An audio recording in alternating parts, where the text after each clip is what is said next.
علامہ اقبال کا شعری مجموعہ اسرار خودی کے معنی کیا ہے؟ اسرار خودی علامہ اقبال کا پہلا فارسی مجموعی کلام ہے جو 1915 میں شائع ہوا۔ اسرار کے لغوی معنی راز، بھید اور پوشیدہ بات۔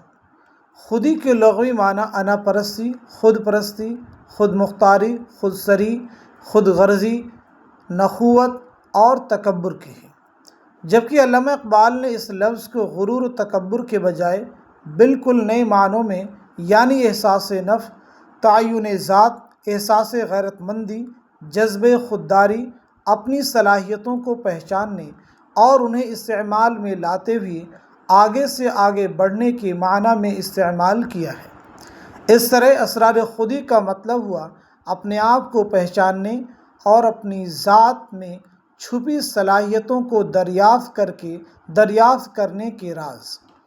علامہ اقبال نے اس کتاب میں اپنا فلسفہ خودی تفصیلاً بیان کیا ہے اور ان رازوں سے پردہ اٹھایا ہے کہ جن کے ذریعے انسان اپنی ذاتی صلاحیتوں کو پہچان کر انہیں استعمال میں لاتے ہوئے قرب الہی کی اس منزل تک پہنچ سکتا ہے کہ جہاں ساری کائنات اس کی دسترس میں آ کر اس کے اشاروں پر رقص کرنے لگتی ہے۔ خودی کی جلوتوں میں مصطفائی، خودی کی خلوتوں میں کبریائی، زمین و آسماں و کرسی و عرش، خودی کی زد میں ہے ساری خدائی۔